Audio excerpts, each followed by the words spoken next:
Hola, bienvenidos a nuestro cuarto episodio. El día de hoy decidimos cambiar la rutina y decidimos invitar y traer un perfilazo. La verdad es que estamos súper emocionadas de traer acá a Gabriela Borges, es de Bogotá, y nos pareció súper cool lo que está haciendo. De verdad que ella nos trae a la mesa bastantes anécdotas, historias, tips y mucho tema de tecnología que yo creo que les va a encantar bastante a nuestra audiencia. Nada, bienvenida Gaby, ¿cómo estás? Hola, muchísimas gracias. No, estoy muy bien, muy contenta de estar aquí con ustedes, muy feliz de la invitación y nada, espero que este espacio lo podamos aprovechar mucho para que podamos debatir y hablar varias cositas de tecnología. Entonces estoy muy contenta y emocionada. Vamos a darles un poquito de introducción. Gaby está haciendo un tema de programación en la industria de gaming.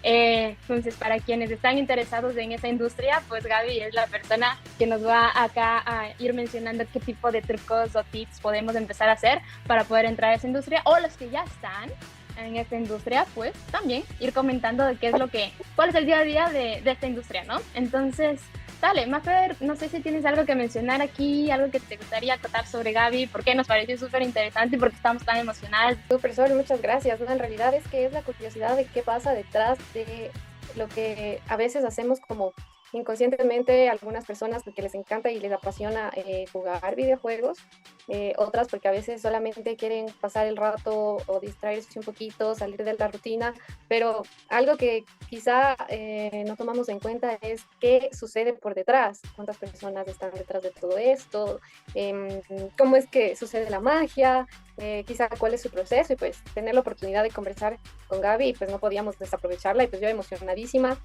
toda la semana esperando que llegue el día de la conversación importante con Gaby, ¿no?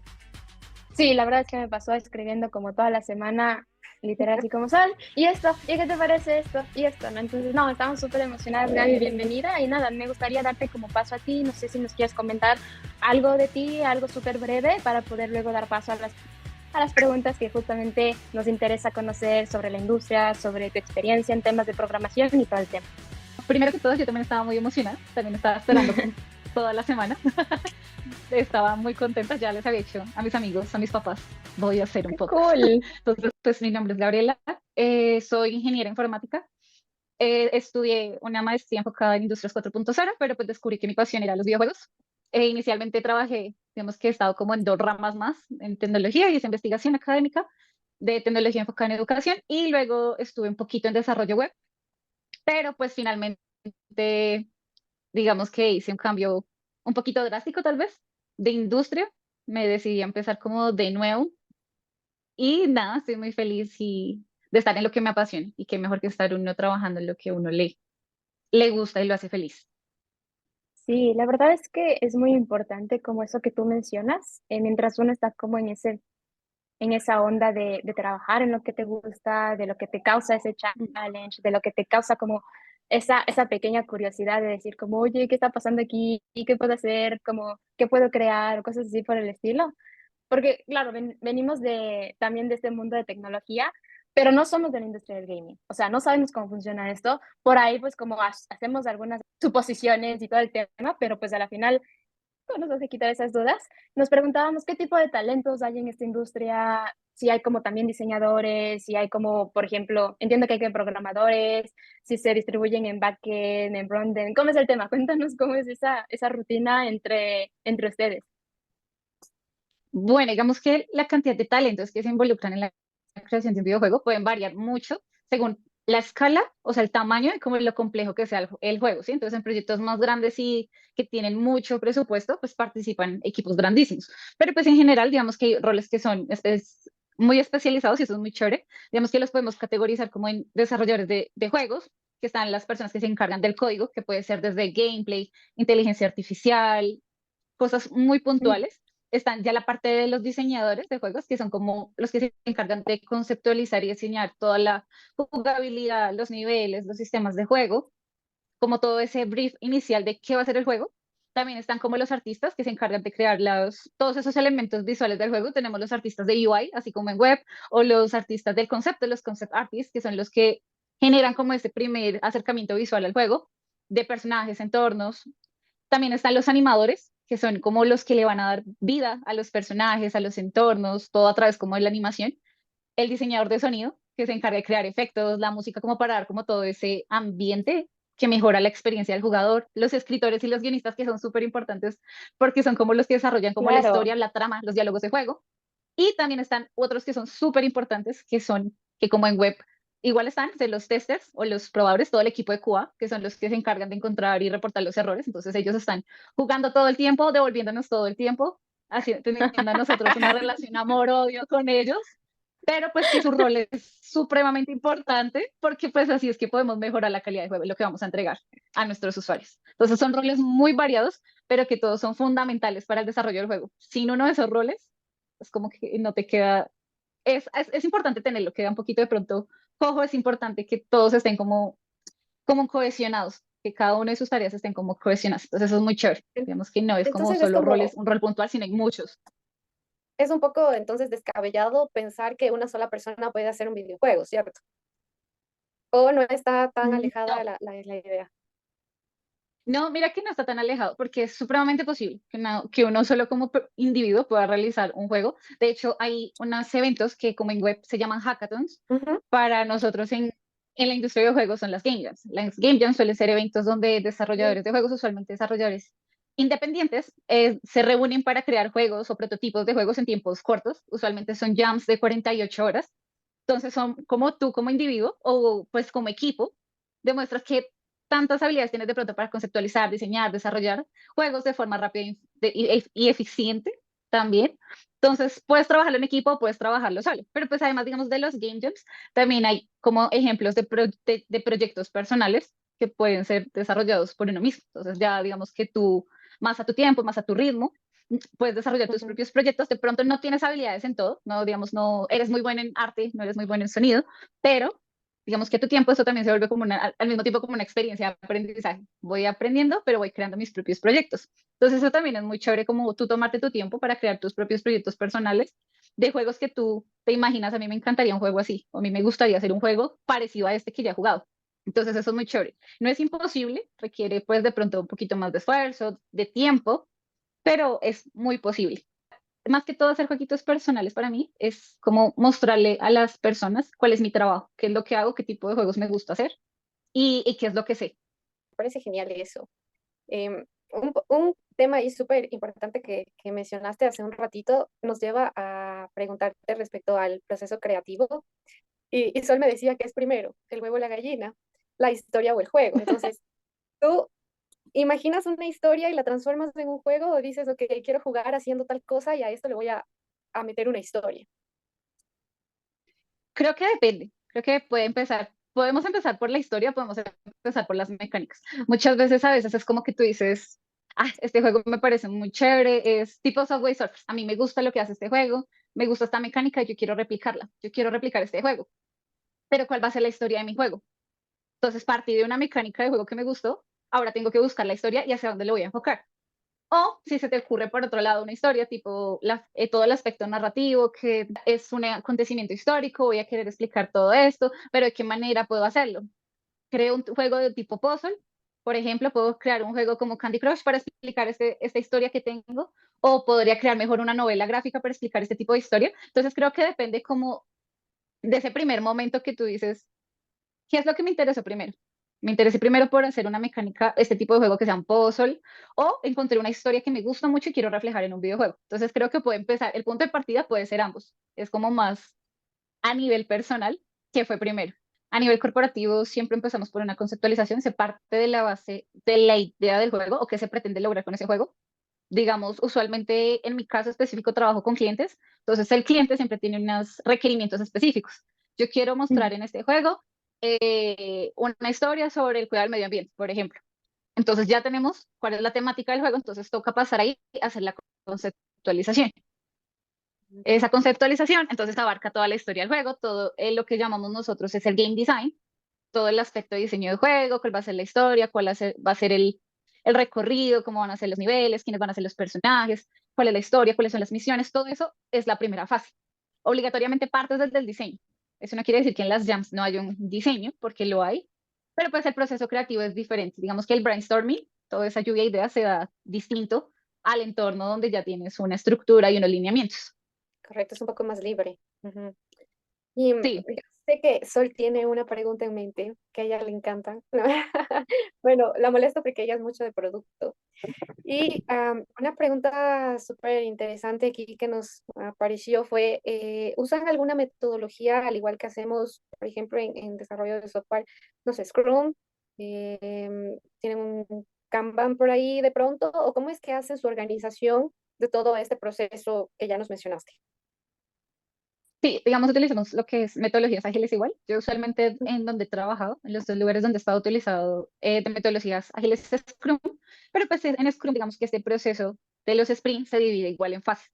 Entonces está la fase de concepto o ideación, la fase de diseño, donde todo está todos los aspectos visuales, narrativa, elementos claves. De pronto se crean prototipos pequeños, no tanto en código, sino prototipos más de la parte de concepto.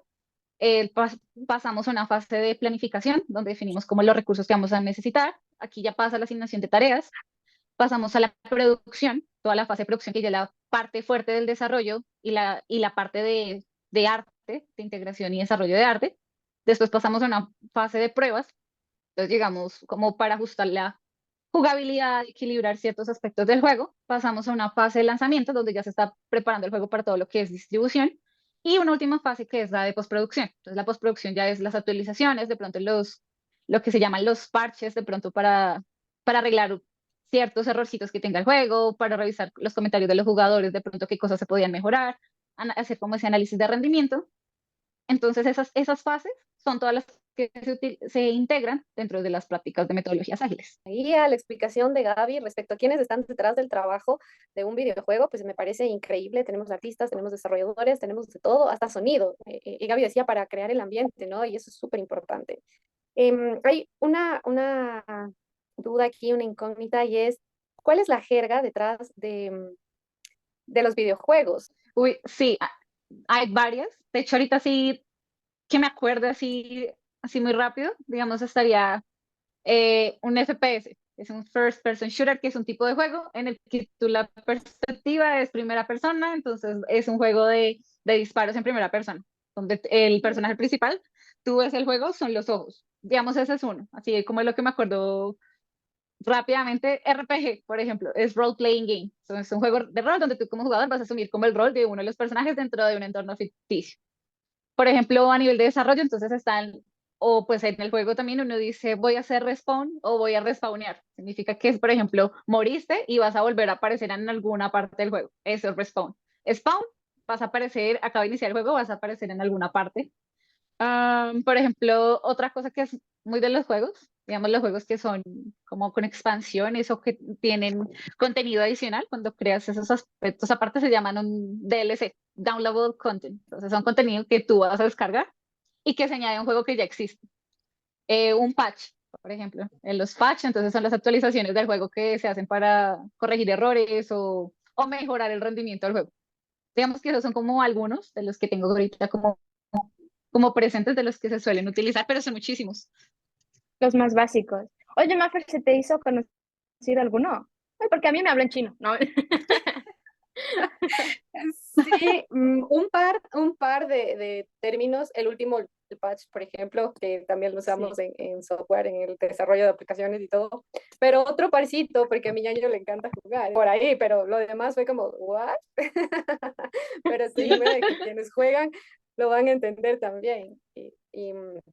Algo ahí que también me entró la curiosidad fue que hay estas cajitas sorpresa o estos elementos ocultos en el juego. Los Sister Egg. Sí, Eh, estos, em, estos también, bueno, entran en estos términos comunes, ¿no? Sí, Estos elementos, ¿los ponemos en el juego aleatoriamente o hay una intención por detrás? El desarrollador, el diseñador o quien está encargado ahí, no sé quién. ¿Hay alguien que se encarga de poner estos elementos ahí? ¿O mandan un random y donde caiga? primero los easter eggs son como esas cositas ocultas o mensajes secretos o como características como muy peculiares que se incorporan los desarrolladores en los juegos para que los jugadores los descubran. Digamos que estos pueden hacer referencias a bromas internas que a veces tienen en el equipo o simplemente como detalles curiosos que se le quieren dar como para darle un toque especial al juego. Sí, de pronto, o también cosas culturales o cosas relacionadas con el juego.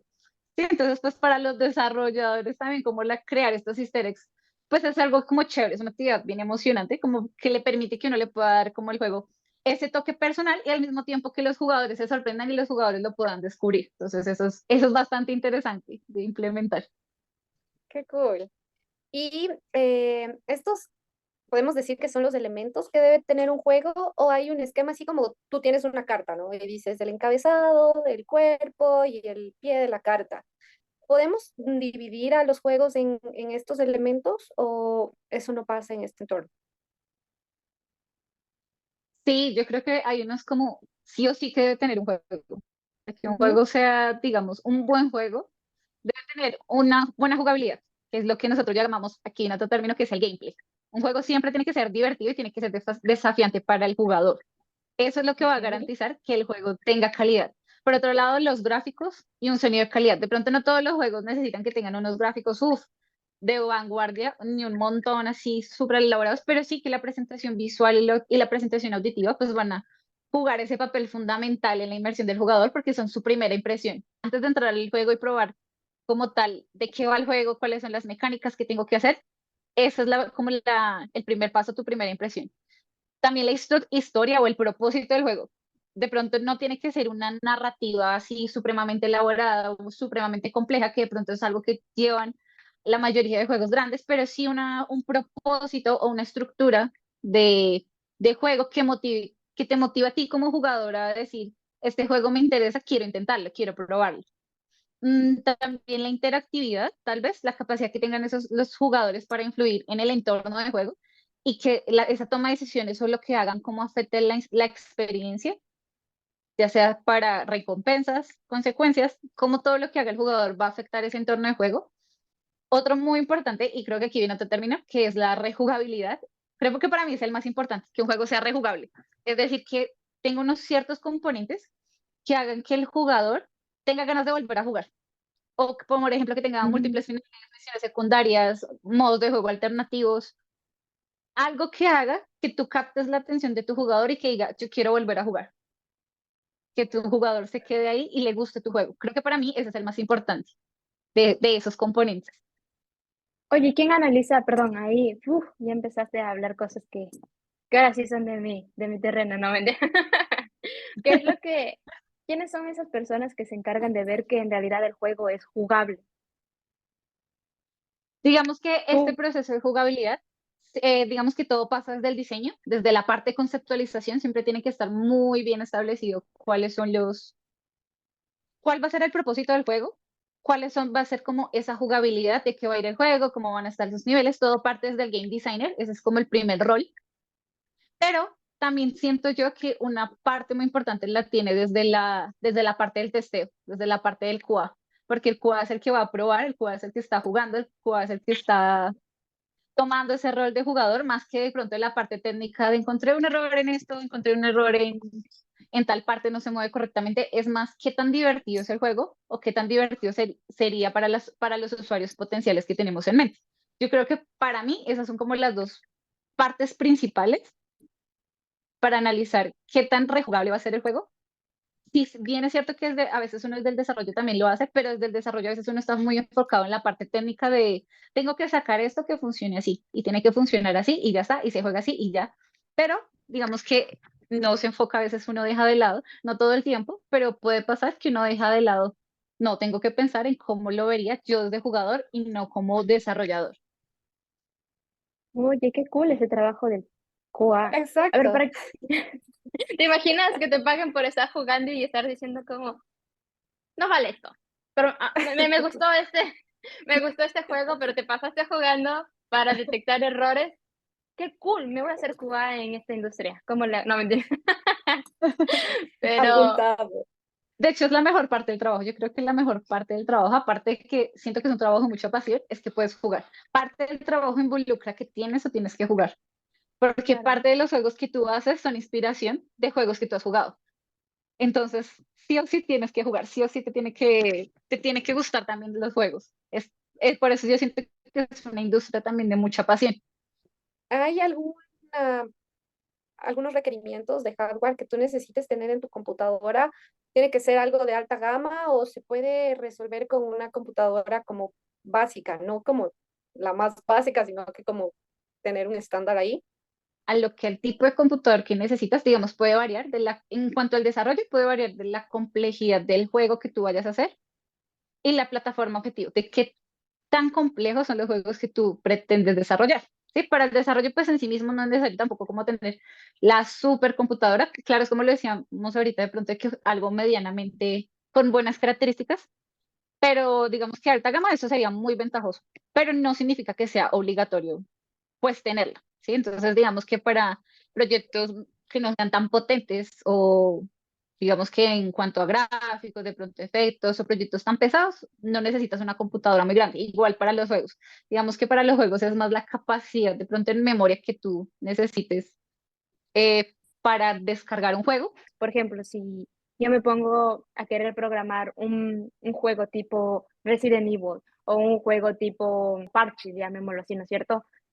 ¿Cómo tú clasificarías como para poder elegir la gama de computadora que yo voy a necesitar para programar? Y ahí viene algo chévere, digamos, para juegos tipo como Resident Evil, esos creo que viene aquí otro término, son juegos, se llaman juegos triple A. Estos juegos triple A son los juegos que desarrollan este tipo de empresas Mm, grandes, son estos juegos grandes, títulos grandes. Y vienen los juegos indie o los juegos doble A, que son los que hablamos ahorita, tipo parches, juegos más pequeños, donde el equipo, la producción o el proceso de desarrollo es más pequeño y no involucra de pronto tantos costos tan altos. Digamos que para los juegos grandes, sí, ese tipo de gráficos, ese tipo de desarrollo son juegos pesados, son juegos que necesitan espacio en memoria. Entonces, digamos que ahí sí requeriría un computador, digamos, con unas características mejores. Por ejemplo, yo lo que manejo ahorita son en sólido unas 3 teras de sólido. Para trabajar, ujú. tengo una tera en mecánico, pero por lo que mantengo muchos proyectos de juegos. Sí, de RAM, entonces mi computador, por ejemplo, tiene 32 gigas de RAM. Antes trabajaba en uno un poquito, tenía menos, trabajaba en mi portátil, tenía 8 gigas de RAM y tenía un disco sólido de una tera. Es mucho más sencillo, es mucho más, no tan alta gama, pero te permite desarrollar ciertos tipos de juegos que no tienen ese nivel de complejidad, como lo que hablamos, un juego de, por ejemplo, como Parches o un juego de puzzles, ya sean, no sé, memoria, rompecabezas, tipo puzzles o juegos, puede ser a la final cualquier tipo de género, todo depende, digamos, de qué tan elaborado o qué tan complejo va a ser la experiencia de juego que voy a hacer, ¿sí? De eso es como lo que tiene que depender las características del PC que yo voy a utilizar.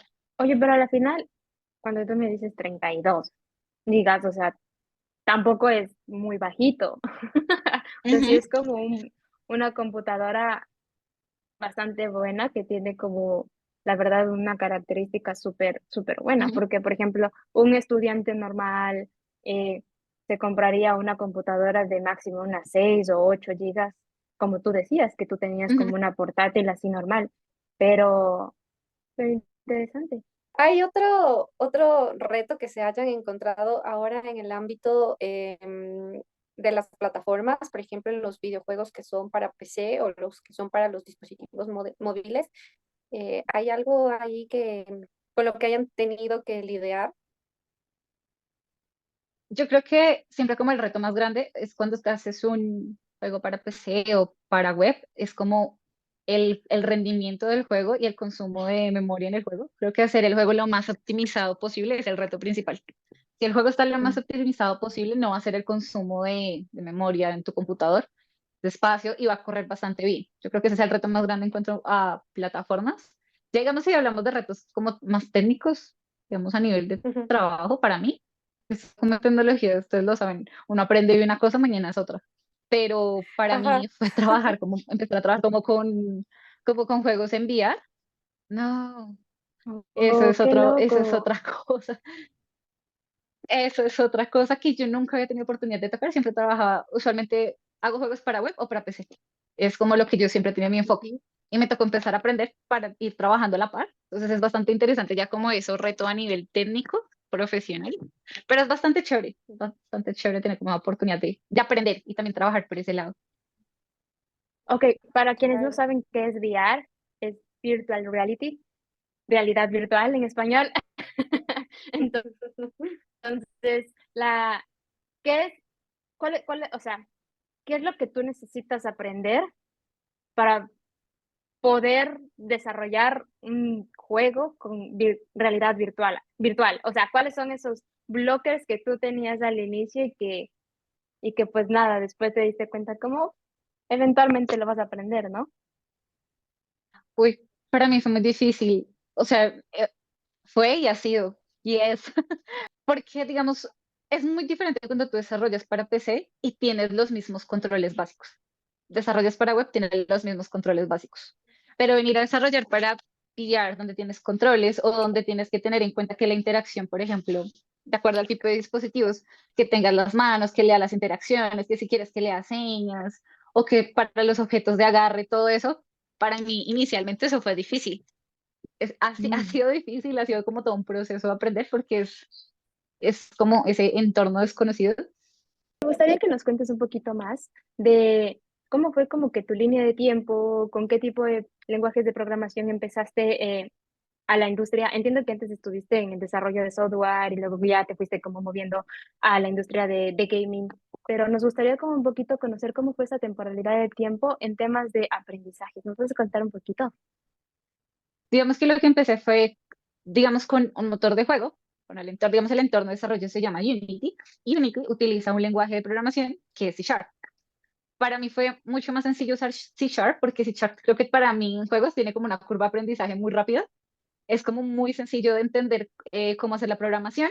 Entonces empecé a hacer juegos pequeños de mecánicas muy simples, hasta desde mover un cubito de que se generan hartos cubitos, ya después hacer de pronto jueguitos pequeños mucho más elaborados.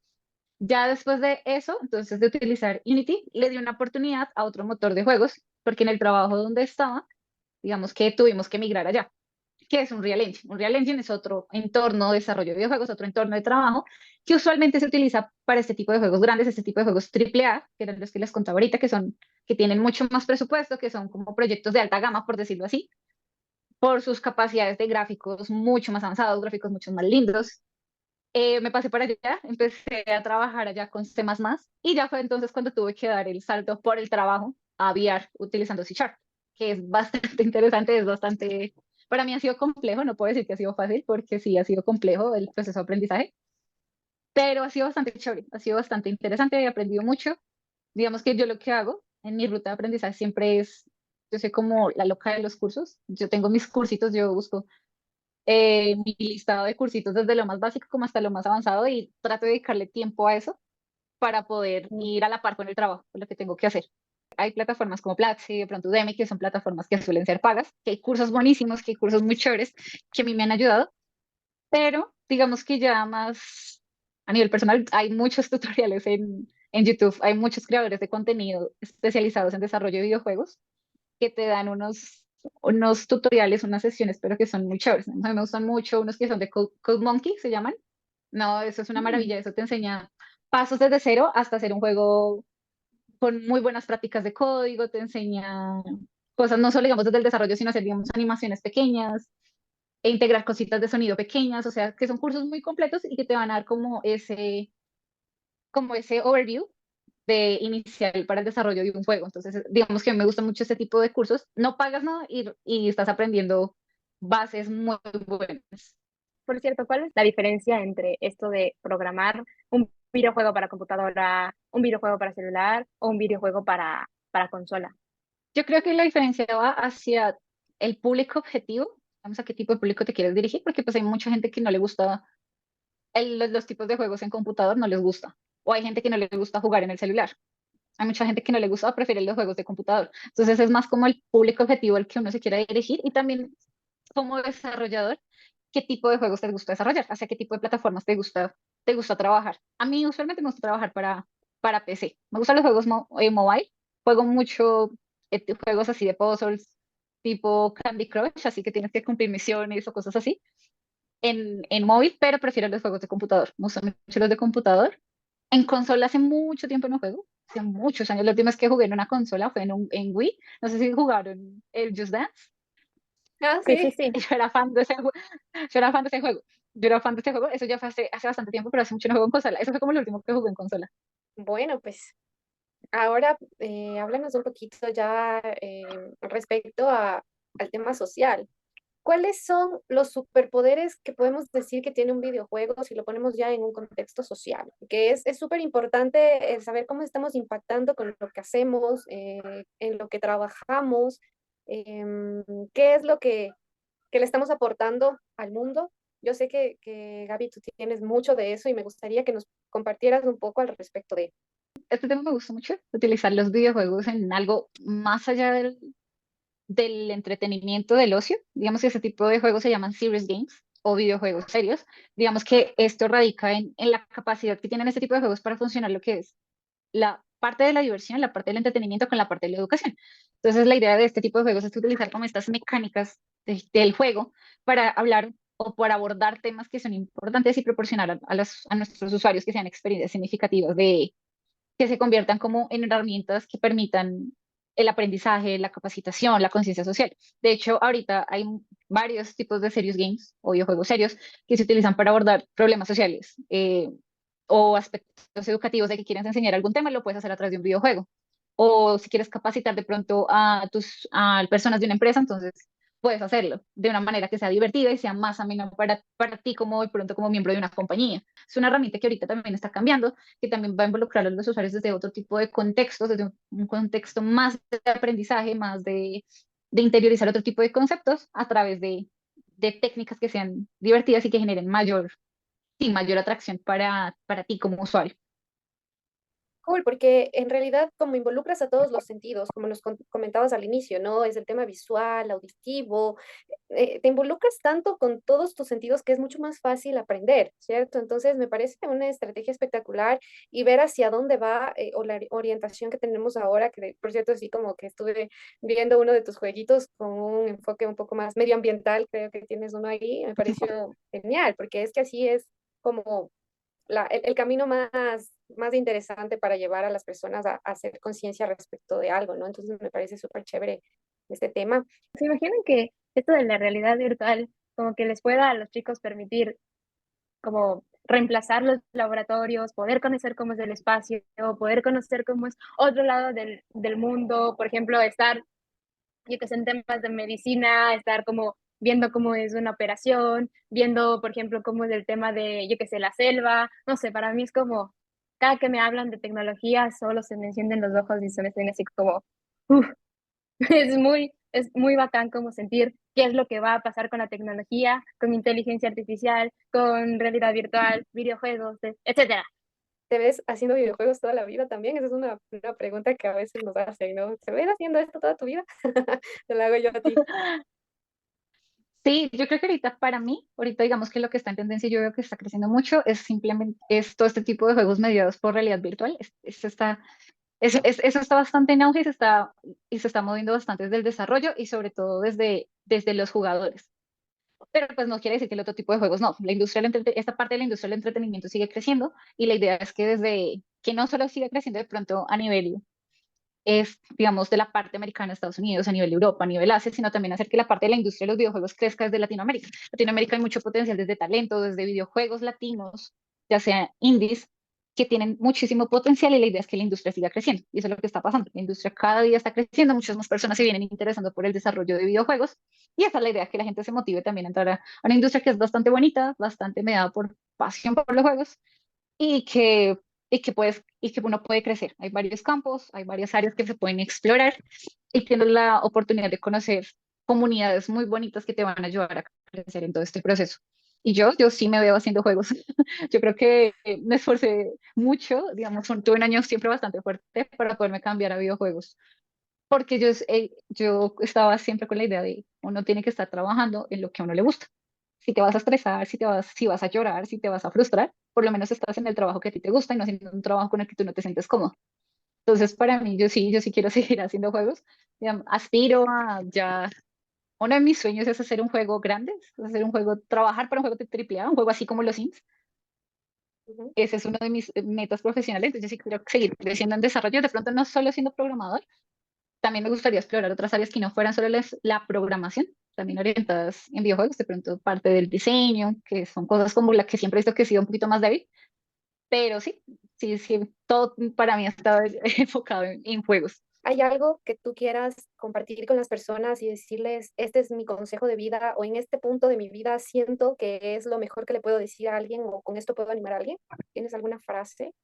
Empezar a explorar y explorar no solo es, voy a estudiar esto, no es explorar, es hacer cosas, intentar y fallar, intentar y tener éxito, excelente, pero la idea es intentar y fallar, y de intentar y fallar se aprende, vas creando tus propios proyectos, vas viendo por qué línea te gustaría llevar tu carrera profesional, vas de pronto teniendo más claridad en cuanto a eso, vas creando portafolio, ya cuando digamos uno termine la carrera de pronto ya uno tenga como un poquito más de, no, venga, yo he hecho este tipo de cosas, conocí este tipo de cosas en la universidad, no quedarse de pronto uno también solo con lo que te enseñan, solo con lo que te están diciendo, no, uno siempre le toca abordar más.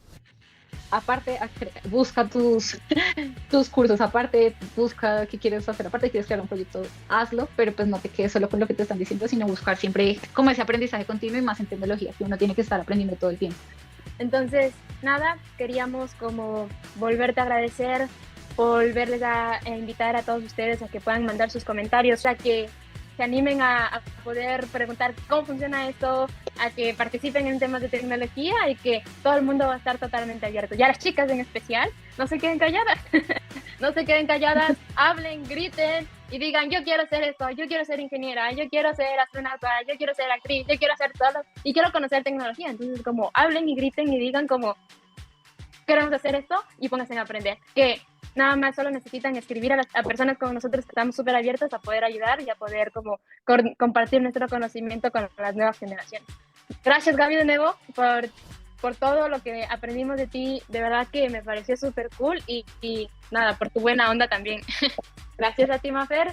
Y nada, nos vemos en un siguiente episodio. Que la pasen súper bien y nos vemos. Bye. Gracias, chicas.